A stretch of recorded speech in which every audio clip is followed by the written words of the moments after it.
اسلامی سال کا آغاز محرم الحرام سے ہوتا ہے۔ ایک شمسی سال ہے جس کے حساب سے کیلنڈر چلتا ہے، اور ایک قمری مہینے جس تاریخ سے چلتے ہیں، اسلامی کیلنڈر کے نام سے بھی جسے ہم جانتے ہیں۔ اس سال کا آغاز محرم الحرام سے ہوتا ہے، جس دن سے اللہ تبارک و تعالی نے آسمان اور زمین کو پیدا فرمایا۔ ارشاد باری تعالی ہے، اسی دن سے مہینوں کی تعداد 12 ہے، اور ان میں 4 مہینے ایسے ہیں جو محترم ہیں۔ یہ قرآن کی آیت کا معنی ہے منہا اربعۃ حرم۔ ان 12 مہینوں میں سے 4 مہینے اللہ کے ہاں قابل احترام ہیں، عزت والے ہیں، حرمت والے مہینے ہیں۔ وہ 4 مہینے کون کون سے ہیں؟ محرم، رجب، ذوالقعدہ، ذوالحجہ۔ اسلامی سال کا آغاز بھی حرمت والے مہینے سے ہوتا ہے، محترم مہینے سے ہوتا ہے، اور اسلامی سال کا انتہا، اسلامی سال کا آخری مہینہ بھی حرمت والا مہینہ ہے۔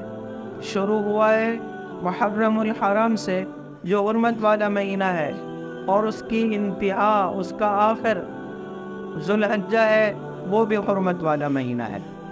تو یہ اسلامی سال کا آغاز ہے، اور اس ماہ محرم کو ہم اس وجہ سے فضیلت والا نہیں سمجھتے ہیں کہ اس میں حضرت حسین رضی اللہ تعالیٰ عنہ کی عظیم شہادت واقع ہوئی ہے۔ یہ مہینہ پہلے سے حرمت والا تھا، عظمت والا تھا، احترام والا تھا۔ ہاں، اس میں ہی حضرت حسین رضی اللہ تعالیٰ عنہ کی بھی عظیم شہادت اور سانحہ کربلا بھی پیش آیا ہے۔ اس ماہ مقدس کے حوالے سے حدیث پاک سے جو بات مفہوم ہوتی ہے وہ میں آپ تک پہنچا دیتا ہوں۔ جناب نبی کریم صلی اللہ تعالیٰ علیہ وسلم جب مدینہ طیبہ تشریف لائے تو یہاں یہود 10 محرم الحرام کا روزہ رکھتے تھے۔ آپ صلی اللہ علیہ وسلم نے دریافت فرمایا کہ یہود 10 محرم کا روزہ کس لیے رکھتے ہیں؟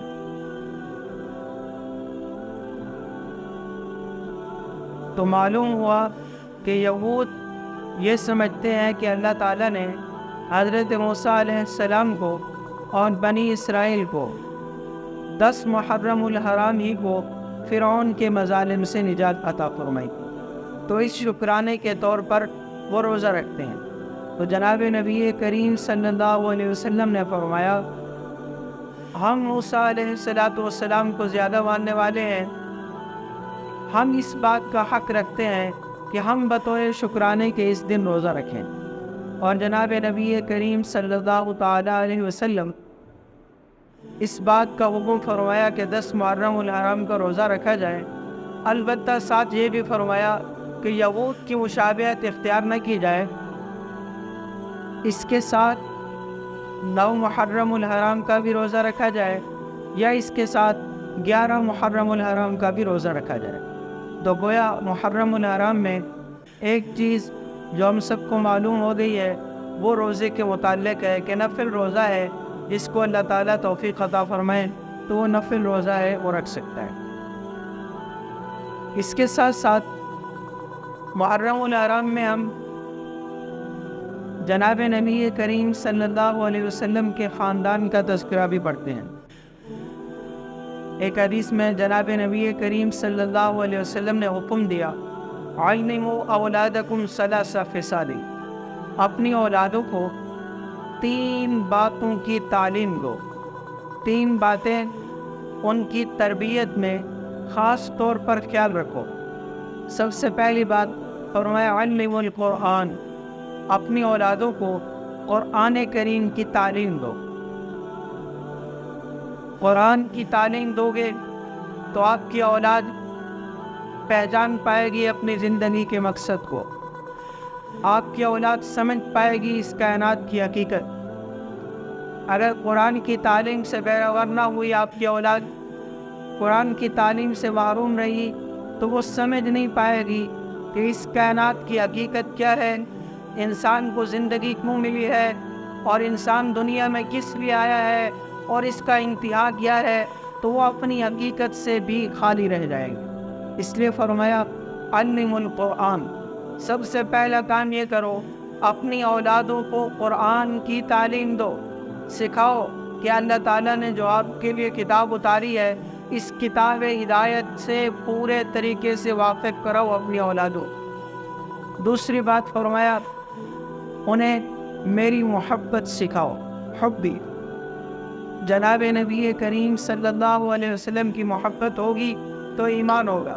آپ صلی اللہ تعالیٰ علیہ وسلم کی محبت سے اگر سینہ خالی رہا ہے تو ایمان سے بھی انسان محروم رہ جاتا ہے۔ فرمایا کوئی آدمی تم میں سے اس وقت تک ایمان والا نہیں ہو سکتا ہے جب تک کہ میں اس کو اس کے والد سے، والدین سے، اس کی اولاد سے اور تمام لوگوں سے محبوب نہ ہو جاؤں۔ جناب نبی کریم صلی اللہ علیہ وسلم کے تمام انسانیت پر احسانات ہیں، ان احسانات کا تقاضا یہ ہے کہ جناب نبی کریم صلی اللہ علیہ وسلم کی ذات عالیہ سے محبت کی جائے، آپ پر ایمان لایا جائے، آپ کی تعظیم بجا لائی جائے۔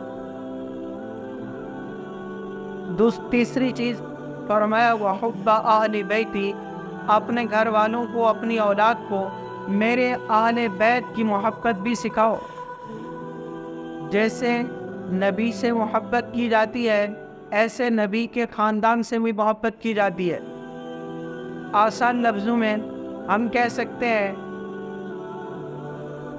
ہر آدمی کے لیے احترام والی چیز اس کے گھر والے ہوتے ہیں، تو ہم اگر چاہیں کہ نبی کریم صلی اللہ علیہ وسلم کے لیے آپ کے گھر والے، آپ کے اہل بیت سب سے زیادہ محترم ہیں، تو ہم سب کو بھی اپنی اولادوں کو اہل بیت کا احترام سکھانا ہے۔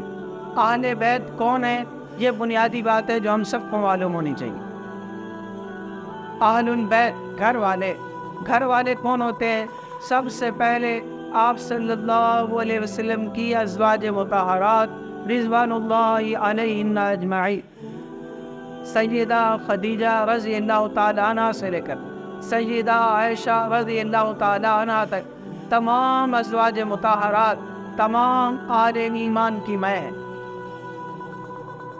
فرمایا النبی اولیٰ بالمؤمنین من انفسہم وازواجہ امہاتہم، نبی کا حق اہل ایمان پر ان کی جانوں سے بھی زیادہ ہے، اور آپ صلی اللہ علیہ وسلم کی ازواج تمام اہل ایمان کی میں ہیں، امہات ہیں۔ تو تمام ایمان والوں کے دل میں اہل بیت کی عظمت ہو۔ اور پھر آپ صلی اللہ علیہ وسلم کی 4 صاحبزادیاں تھیں، 4 صاحبزادیاں تھیں، حضرت زینب، حضرت رقیہ، حضرت ام کلثوم، حضرت فاطمہ الزہرا رضی اللہ تعالیٰ عنہن اجمعین، تمام کی تمام یہ اہل بیت ہے۔ آپ کے 3 صاحبزادے تھے لیکن بچپن میں وفات پا گئے، یہ بھی آپ صلی اللہ علیہ وسلم کے اہل بیت ہے۔ آپ صلی اللہ علیہ وسلم کا جو خاندان ہے وہ آپ صلی اللہ علیہ وسلم کی سب سے چھوٹی صاحبزادی حضرت فاطمہ رضی اللہ تعالیٰ عنہ سے چلا ہے۔ حضرت حسن، حضرت حسین، انہی کی ایک حضرت فاطمہ کی ایک بیٹی کا نام بھی حضرت زینب رضی اللہ تعالیٰ عنہ ہے۔ تو آپ صلی اللہ علیہ وسلم کا خاندان حضرت فاطمہ رضی اللہ تعالیٰ عنہ سے چلا ہے۔ اس لیے آپ صلی اللہ علیہ وسلم کی سب سے چھوٹی صاحبزادی بھی یہی تھی، اور آپ کو سب سے محبوب بھی، سب سے زیادہ آپ صلی اللہ علیہ وسلم نے پیار بھی ان سے فرمایا۔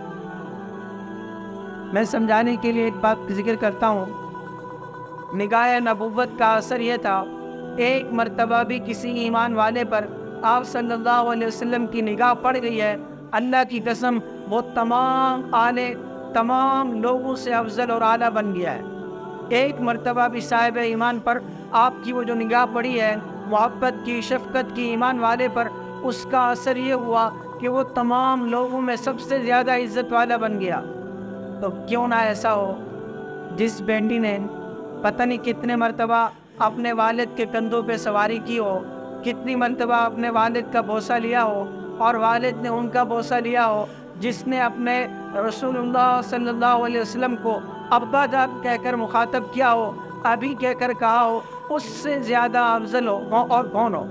اس سے زیادہ عظمت والا کون ہو؟ جناب حضرت فاطمہ رضی اللہ تعالیٰ عنہ حضرت خدیجہ رضی اللہ تعالیٰ عنہ سے تھی۔ آپ صلی اللہ علیہ وسلم کو اپنی ازواج میں سب سے زیادہ پیار حضرت خدیجہ الکبریٰ رضی اللہ تعالیٰ عنہ سے تھا، اور حضرت فاطمہ رضی اللہ تعالیٰ عنہ اپنی ماں کے بہت زیادہ مشابہ تھی۔ چونکہ ان کی والدہ کا انتقال ہو گیا تو ان کی تربیت بھی جناب نبی کریم صلی اللہ علیہ وسلم نے خود فرمائی۔ ایک روایت میں فرمایا فاطمہ تو بضعۃ منی، فاطمہ میرے جگر کا ٹکڑا ہے۔ ایک روایت میں فرمایا فاطمہ اہل جنت کی خواتین کی سردار ہوں گی۔ اور یقین جانیے اس امت کی ماؤں کے لیے، بیٹیوں کے لیے، بہنوں کے لیے حضرت فاطمہ رضی اللہ تعالیٰ عنہ کی زندگی سراسر، ان کی سیرت سراسر بہترین نمونہ ہے، بہترین نمونہ ہے۔ حضرت فاطمہ رضی اللہ تعالیٰ عنہ کا جس عظمت سے، جس احترام سے ہم تذکرہ کرتے ہیں، نام لیتے ہیں، اس سے بھی زیادہ کہیں ضروری ہے حضرت فاطمہ رضی اللہ تعالیٰ عنہ کی سیرت، ان کے اندر جو زہد تھا، تقوی تھا، پردہ تھا، حیا تھی، وہ اس وقت کی امت کی ماؤں، بہنوں، بیٹیوں میں زندہ ہو جائے۔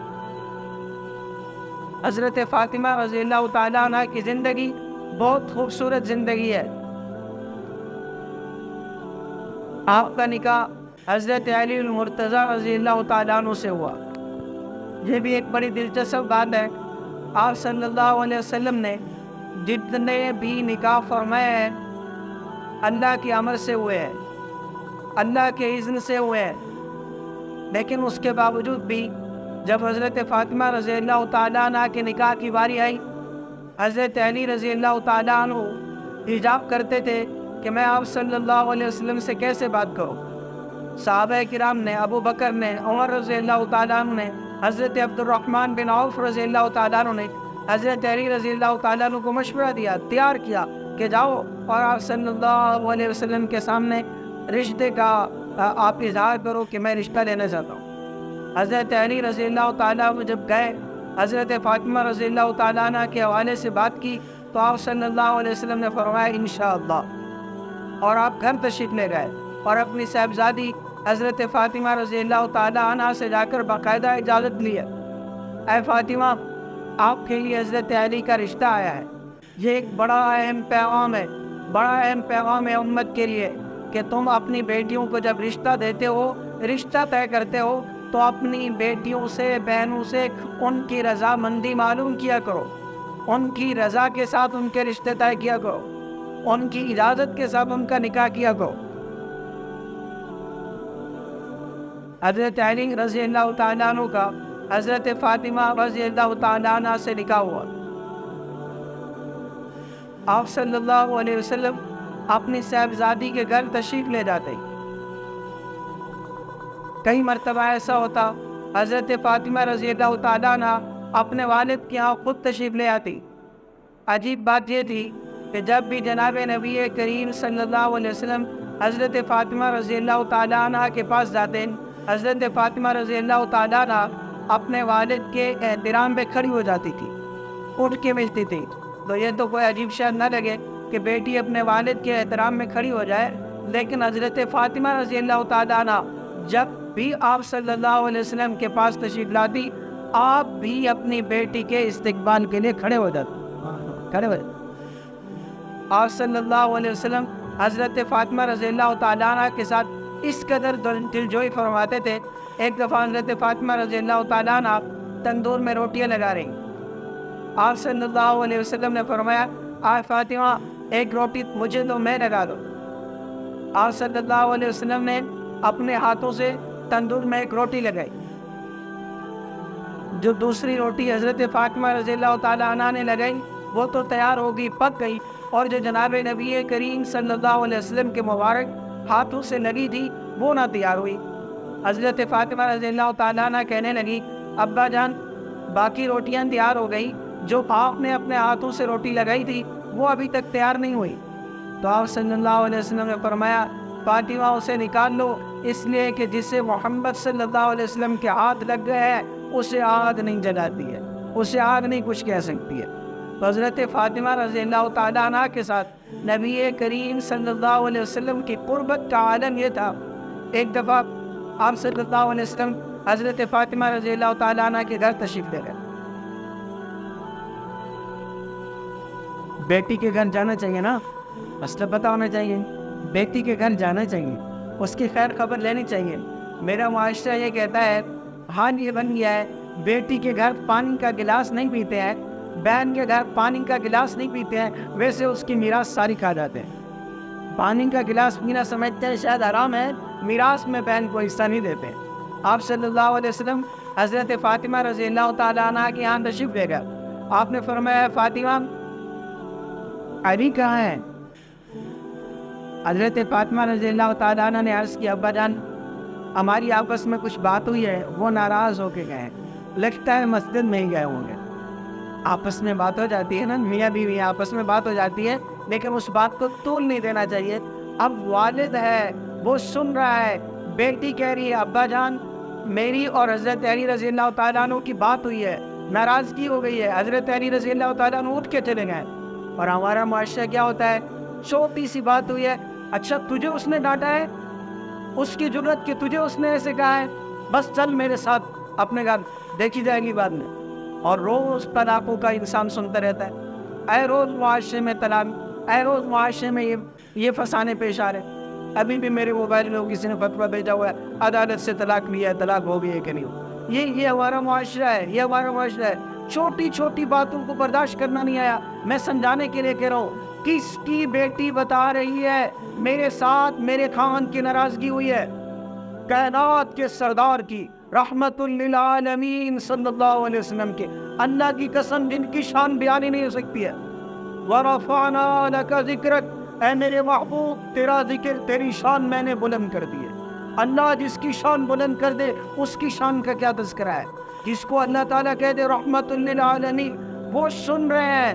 بیٹی کہہ رہی ہے ابا جان آپ کے داماد کے ساتھ کچھ ناراضگی ہو گئی، اور آپ کا طرز عمل دیکھیے، آپ مسجد نبوی میں تشریف لے گئے، حضرت علی رضی اللہ تعالیٰ عنہ ناراض ہو کے کہہ دے مٹی پہ سوئے ہوئے، مٹی پہ سوئے، اور مٹی حضرت علی رضی اللہ تعالیٰ عنہ کے جسم مبارک پہ بھی لگی ہوئی تھی۔ نبی کریم صلی اللہ علیہ وسلم پاس بیٹھ گئے۔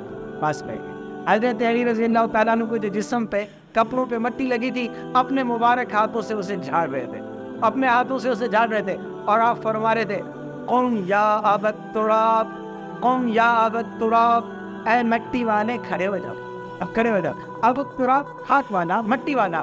حضرت علی رضی اللہ تعالیٰ عنہ اس کے بعد فرماتے تھے مجھے اگر کوئی کسی نام سے پکارے جو مجھے بہت پسند ہو تو وہ مجھے ابو تراب کہہ کے پکارے، مجھے کیوں کہ اس نام سے مجھے نبی کریم صلی اللہ علیہ وسلم نے پکارا ہے، نبی کے۔ اور آپ نے اپنا ہاتھ کے ساتھ حضرت علی رضی اللہ تعالیٰ عنہ کا ہاتھ پکڑا اور ان کے گھر لے آئے، آپس میں صلح کرا دی، آپس میں پھر اسی طرح سے ملے اور بیٹھ۔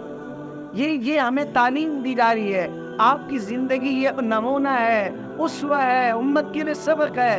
چھوٹی سی بات بیٹی کی سنی تو اس کو مزید مت ابھارو، اس کو حوصلہ دو، اس کو ختم کرنے کی کوشش کرو، صلح کی کوشش کرو، آگے مت بڑھاؤ، جھگڑے کو طول مت دو، جھگڑے کو لمبا نہ کرو۔ ایک اور روایت میں آتا ہے، ایک دفعہ حضرت فاطمہ رضی اللہ تعالیٰ عنہ نے عرض کی ابا جان ابو جہل کی بیٹی مسلمان ہوئی ہے، فرمایا ہاں بیٹی مسلمان ہو گئی ہے۔ تو حضرت علی رضی اللہ تعالیٰ عنہ ان کا تذکرہ کر رہے تھے۔ میں اگر سمجھانے کے لیے کہوں تو فاطمہ نے یوں کہا ابا جان اپنی بیٹی کی بھی کوئی خیر خبر لے لیا کریں، حضرت علی ابو جہل کی بیٹی سے نکاح کرنا چاہتے ہیں، حضرت علی ابو جہل کی بیٹی سے نکاح کرنا چاہتے ہیں۔ یہ کیوں کہا تھا؟ اصل بات یہ تھی کہ حضرت فاطمہ رضی اللہ تعالیٰ عنہ نے وہ زندگی دیکھی ہوئی تھی مکہ والی، وہ حضرت فاطمہ ہی تھی نا جب ابو جہل نے جناب نبی کریم صلی اللہ علیہ وسلم پر حالت نواز میں اونٹ کی اوجری آ کے ڈالی تو حضرت فاطمہ نے وہ اوجری آ کے اٹھائی۔ تو وہ سمجھ رہی تھی ابو جہل کی بیٹی اگر میں ایک گھر میں آ گئے تو یقیناً ہماری آپس میں بن نہیں پائے گی، تو اس لیے کہا ابا جان اپنی بیٹی کی خیر خبر لیتے ہیں۔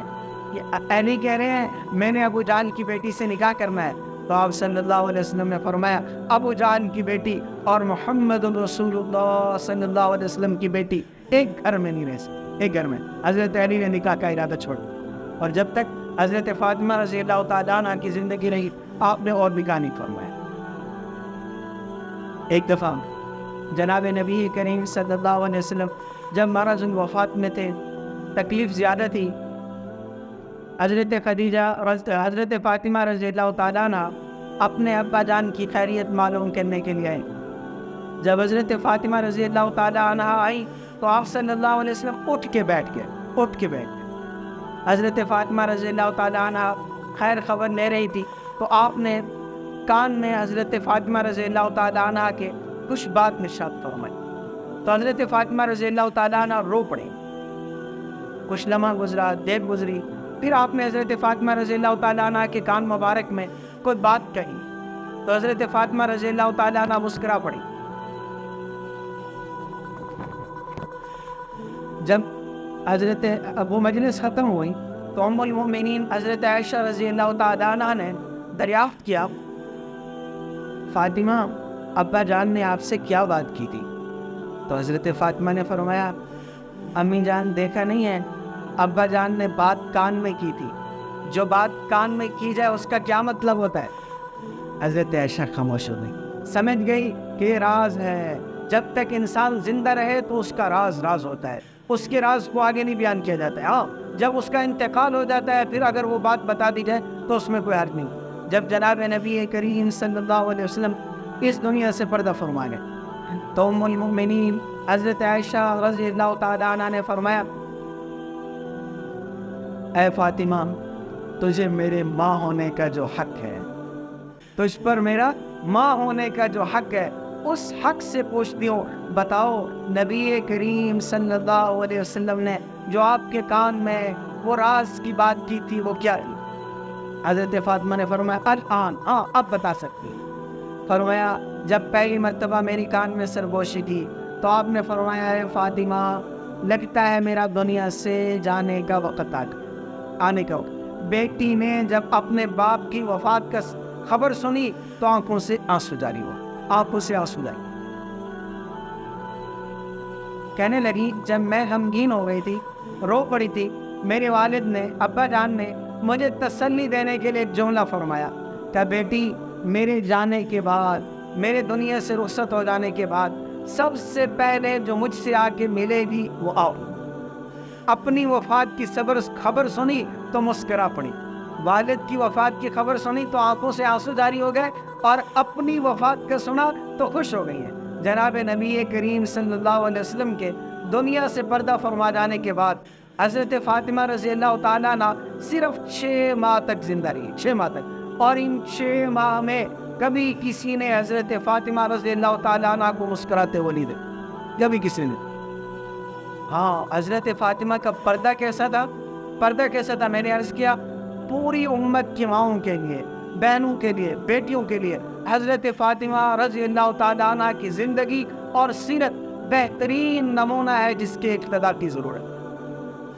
حجاب کا اور پردے کا عدم یہ تھا، آپ کی جب وفات کا وقت تھا تو آپ نے سن رکھا تھا کہ حبشہ کے خواتین کی عادت یہ ہے جب ان کا انتقال ہوتا ہے وہ چارپائی پر چھڑیاں کھڑی کرتی ہیں اور اس کے اوپر ایک چادر ڈال دیتے ہیں جس سے محسوس نہیں ہوتا ہے میت کا جسم کیسا ہے، میت کا قد کتنا ہے۔ تو حضرت فاطمہ رضی اللہ تعالیٰ عنہ نے وصیت فرما دی جب میرا انتقال ہو جائے میری چارپائی کے اوپر بھی چاروں کونوں میں چھڑی کھڑی کر دی جائے، آپ سمجھ رہے ہیں، لکڑی کھڑی کر دی جائے اور اس کے اوپر چادر ڈال دی جائے تاکہ کسی کی نگاہ میرے کفن پر بھی نہ پڑے، تاکہ کوئی یہ تبصرہ بھی نہ کر سکے فاطمہ بنت محمد صلی اللہ علیہ وسلم کا جسم کیسا تھا، موٹا تھا یا پتلا تھا، کوئی یہ تبصرہ نہ کر سکے فاطمہ بنت محمد کا قد کتنا تھا، بڑا تھا یا چھوٹا۔ ہاں نبی کی بیٹی ہے اور گھر میں عالم کیا تھا یہ بھی بتانے والی بات ہے۔ آپ کی گھر میں زندگی یہ تھی کہ گھر کے سارے کام خود سر انجام دیتی۔ میں ڈاکٹر اسرار صاحب کی گفتگو سن رہا تھا، انہوں نے بڑی عجیب اشعار پڑھے فارسی کے، میں ان کا ترجمہ آپ کے ساتھ ذکر کروں۔ فرمانے لگے فاطمہ وہ خاتون تھی، ہاتھ میں چکی پیس رہی ہوتی تھی اور چکی کون پیس رہا ہے بتانے والی بات ہے حضرت فاطمہ رضی اللہ تعالیٰ عنہ۔ کون فاطمہ؟ آل جنت کی سردار۔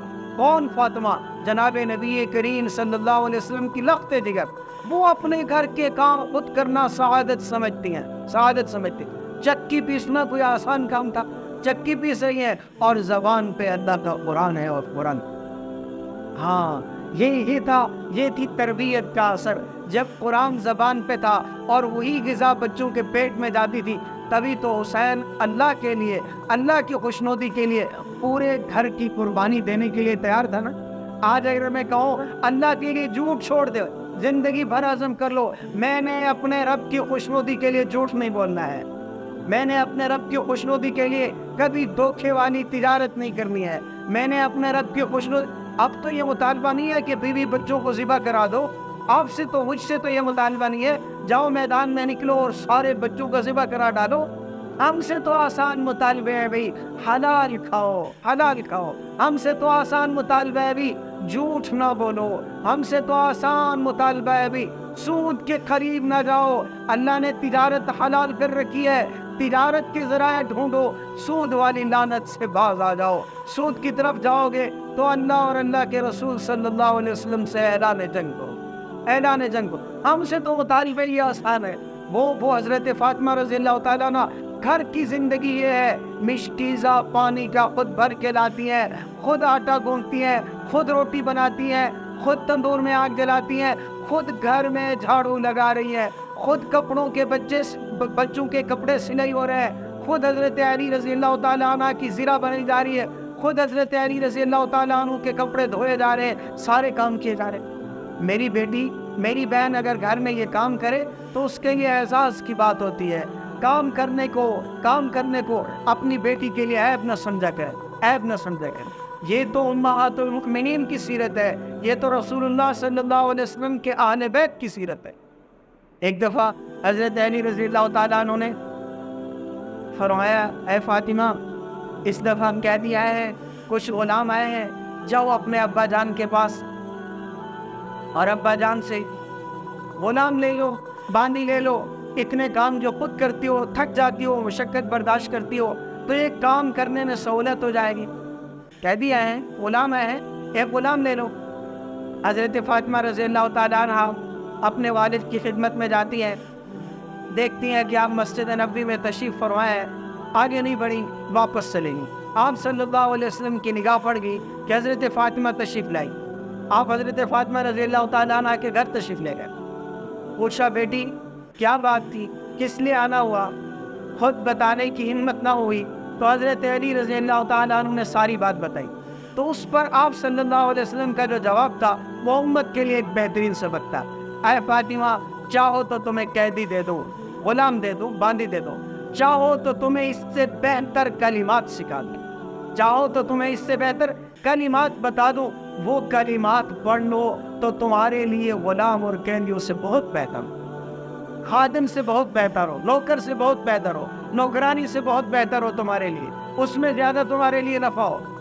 عرض کرنے لگی، ابا جان، مجھے قیدی نہیں چاہیے، باندی نہیں چاہیے، غلام نہیں چاہیے، نوکر نہیں چاہیے، مجھے وہ کلمات بتا دو جو مجھے میرے رب کو پسند ہے۔ فرمایا، فاطمہ، ہر نماز کے بعد 33 مرتبہ سبحان اللہ پڑھ لیا کرو، 33 مرتبہ الحمدللہ کہہ دیا کرو، 34 مرتبہ اللہ اکبر پڑھ لیا کرو، یہ تیرے لیے غلام اور قیدیوں سے بھی بہت بہتر۔ میں کہتا ہوں حضرت فاطمہ نے ایک تحفہ دے دیا ہے، ایک تحفہ دے دیا ہے مجھے، آپ کو اور ساری امت کو، اور ایک درس دے دیا ہے کہ آپ کی بیٹی اور بہن گھر میں کام کاج کر کے آئے تو اس کی تھکاوٹ پر مزید اسے مت کہو، ہے میری بیٹی کا تو پتہ نہیں کیا حال ہو گیا ہے، اسے اس پر مزید صبر دو، حوصلہ دو، کہو بیٹی یہ کام کرنا تو فاطمہ کی سیرت ہے، اسے سبق دو، یہ کام کرنا تو نبی کی صاحبزادیوں کا سیرت کے سبق ملتا ہے، یہ گھر کے کام کاج کرنا تو بیویوں نے ہمیں درس دیا ہے، اہل بیت نے ہمیں سبق دیا ہے، اہل بیت کی سیرت پر عمل کرنے والی ہے تو تیرے لیے تو فضیلت کی بات ہے، نہ یہ کہ تیرے اداس ہونے کی بات ہے۔ بہرحال ہم محرم الحرام اسلامی سال کا پہلا مہینہ ہے، محرم حرمت سے ہے، احترام والا مہینہ ہے۔ یہ مہینہ شروع دن سے، جب سے اللہ نے آسمان و زمین کو پیدا فرمایا مہینوں کی تعداد 12 ہے اور 4 مہینے حرمت والے ہیں، احترام والے ہیں، عظمت والے ہیں۔ اسلامی سال کا آغاز بھی حرمت والے مہینے سے ہے اور اسلامی سال کا اختتام بھی حرمت والے مہینے پہ ہے۔ شروع محرم سے ہوتا ہے، یہ بھی حرمت والا مہینہ ہے، اور اختتام ذوالحجہ پہ ہوتا ہے، یہ بھی حرمت والا مہینہ ہے۔ 4 مہینے محترم ہیں، یعنی یہ مہینے اللہ کی عبادت کے ہیں، آپس میں لڑنے کے نہیں ہیں، جھگڑنے کے نہیں ہیں، حسد کرنے کے نہیں ہیں، نفرتیں کرنے کے نہیں ہیں، آپس میں محبت پھیلانے کے ہیں، ایک دوسرے کے ساتھ الفت کے ساتھ رہنے کے ہیں، ایک دوسرے کے ساتھ نرمی کا برتاؤ کرنے کے ہیں، نہ یہ کہ ایک دوسرے کی ٹانگیں کھینچنا، ایک دوسرے کے خلاف باتیں کرنا، نفرتیں پھیلانا، جس سے حاصل کچھ بھی نہیں ہے۔ فرمایا اربعۃ حرم، محترم مہینے ہے، تو یہ مہینہ ہمیں احترام کا درس دیتا ہے، حرمت کا درس دیتا ہے، اللہ کے احکام کی پاسداری کا درس دیتا ہے، اللہ تعالیٰ کی اطاعت کا درس دیتا ہے، اور اللہ کے راستے میں بڑی سے بڑی قربانی دینی پڑے تو بھی دریغ نہ کرنا۔ میں نے آپ سے بہت چھوٹی قربانی کی درخواست کی ہے کہ اتنا کر لو، جھوٹ چھوڑ دو۔ اگر کوئی اللہ نہ کرے سودی اعتبار سے بینک میں اکاؤنٹ کھولا ہے، آج سے اسے سیونگ سے کرنٹ میں بدل ڈالو۔ اللہ نہ کرے اگر کہیں تجارت ایسی ہے جس میں جھوٹ ہے تو باز آ جانا ہے، جس میں دھوکہ ہے تو باز آ جانا ہے۔ ہم نے تو اللہ کے لیے حرام کاموں کو چھوڑنا ہے۔ میری اور آپ کی یہ بہت بڑی قربانی ہوگی۔